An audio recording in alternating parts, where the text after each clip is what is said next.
Hello students, I am Ruchika from Success Series Education. Now the CBSE has cancelled the board exams for class 10th which were to be held from 4th May till 7 June 2020 due to the increasing number of COVID-19 cases in our country. So now after many days of speculation, the CBSE has announced the policy for tabulation of marks for class 10 board exams 2021. So these marks will be calculated on the basis of the internal assessment conducted by the schools. And in case any student is not satisfied with his marks, then you can appear for the board exams whenever they will be conducted. अब पहले procedure क्या रहता था that 100 marks were allotted for each subject. Out of these 100 marks, 20 marks were kept for the internal assessment which was calculated by the schools and 80 marks were for your year-end board exams. अब जैसे कि board exams cancel कर दिए गए हैं तो CBSE ने क्या डिसाइड किया कि स्टूडेंट्स के जो 80 मार्क्स हैं वो भी आपके डिफरेंट टाइप्स के जो टेस्ट या एग्ज़ाम्स हुए हैं पूरे साल में उसके बेसिस पे कैलकुलेट किए जाएंगे। तो वेटेज किस तरह से दी जाएगी, जो आपके पीरियोडिक टेस्ट या यूनिट टेस्ट होते हैं उन्हें 10 मार्क्स वेटेज दी जाएगी। हाफ ईयरली और mid term exams will get a weightage of 30 marks and your pre board exams will get a weightage of 40 marks. This is how total 80 marks will be calculated.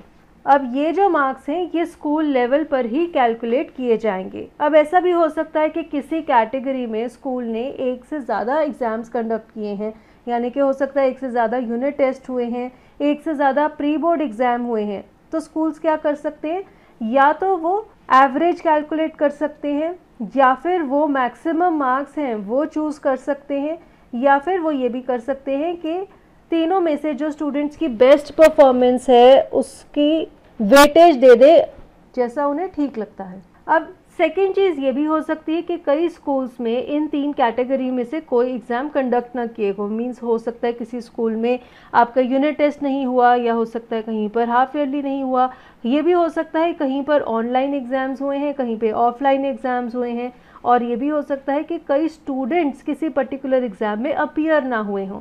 इस सब का solution भी school को ही ढूंढना पड़ेगा। School को एक result committee constitute करनी पड़ेगी, वहाँ पे उन्हें सब स्टूडेंट्स का जो सिचुएशन है उसे एनालाइज करते हुए, उसे ध्यान में रखते हुए 80 मार्क्स में से स्टूडेंट के मार्क्स को असेस करना है।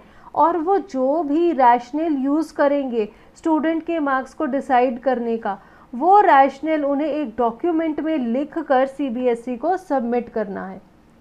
तो अगर उनका रैशनल ये था कि उन्होंने किसी पर्टिकुलर तरह का एग्ज़ाम कंडक्ट नहीं किया, इसी वजह से वो वहाँ पर कोई और मेथड अडॉप्ट कर रहे हैं मार्क्स कैलकुलेट करने का, या फिर कोई पर्टिकुलर स्टूडेंट किसी एग्ज़ाम में अपीयर नहीं हुआ था इसलिए उसकी असेसमेंट किसी अलग तरीके से की जा रही है, ये सारे जो रैशनल हैं ये उन्हें एक डॉक्यूमेंट में लिख कर सीबीएसई को सबमिट करने पड़ेंगे।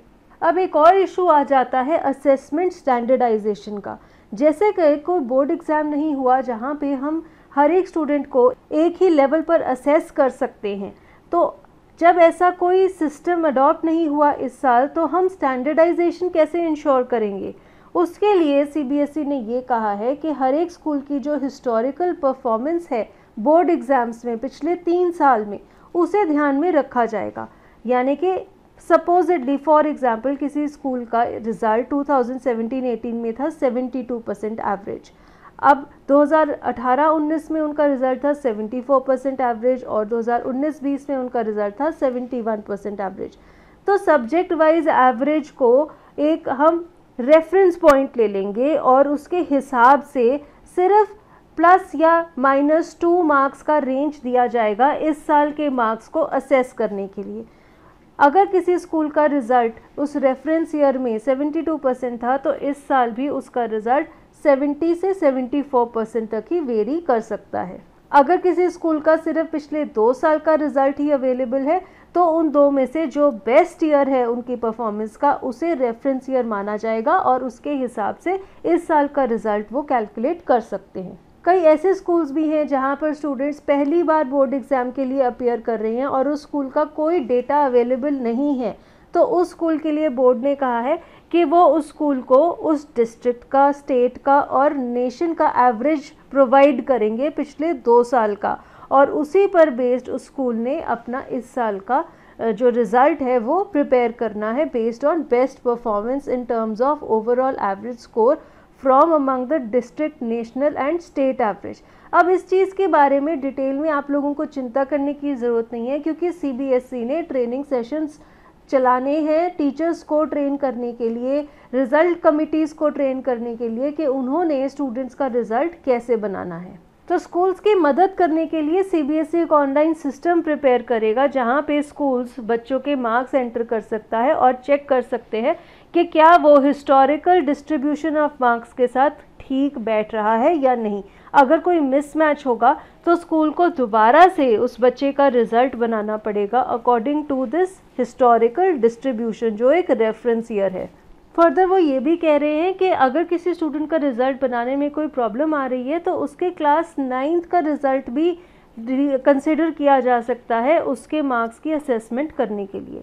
CBSE स्कूल्स के रिज़ल्ट को वेरीफाई भी करेगा, सारे रिकॉर्ड्स को भी चेक करेगा, और अगर ये देखा गया कि कोई स्कूल उस रूल के साथ कंप्लाई नहीं कर रहा है तो स्कूल को डिसएफिलिएट किया जा सकता है, फाइनेंशियल पेनल्टी भी लगाई जा सकती है, और उनके रिज़ल्ट को नॉन डिक्लेयर भी किया जा सकता है। अगर कोई स्टूडेंट अपनी असेसमेंट में अपीयर नहीं हुआ है तो स्कूल्स को ये निर्देश दिया गया है कि वो स्टूडेंट की ऑफलाइन, ऑनलाइन या फिर टेलीफोनिक इंटरव्यू या असेसमेंट करें, ताकि वो उसके मार्क्स को एनालाइज कर पाएँ ना। अगर 5 सब्जेक्ट के अलावा कोई स्टूडेंट ने कोई और एडिशनल सब्जेक्ट भी लिया है तो उसके मार्क्स कैसे डिसाइड किए जाएंगे?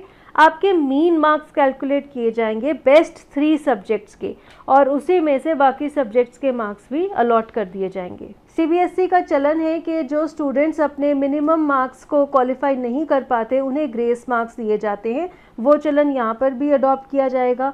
और अगर किसी स्टूडेंट को ग्रेस मार्क्स देने के बाद भी उसे मिनिमम मार्क्स नहीं मिलते तो उसे एसेंशियल रिपीट या फिर कंपार्टमेंट कैटेगरी में डाल दिया जाएगा।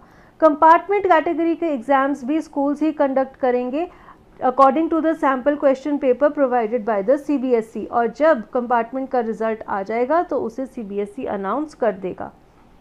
जब तक स्टूडेंट्स का कंपार्टमेंट का रिजल्ट नहीं अनाउंस होता उन्हें परमिशन दी गई है कि वो क्लास 11th की एजुकेशन कंटिन्यू कर सकते हैं। Now, as this year the board exams have not been conducted, so the procedure of verification of marks, providing photocopy of answer book and revaluation of marks will not be conducted. Now again exemption has been provided to students who have taken basic maths in class 10th. They can take mathematics in class 11th also.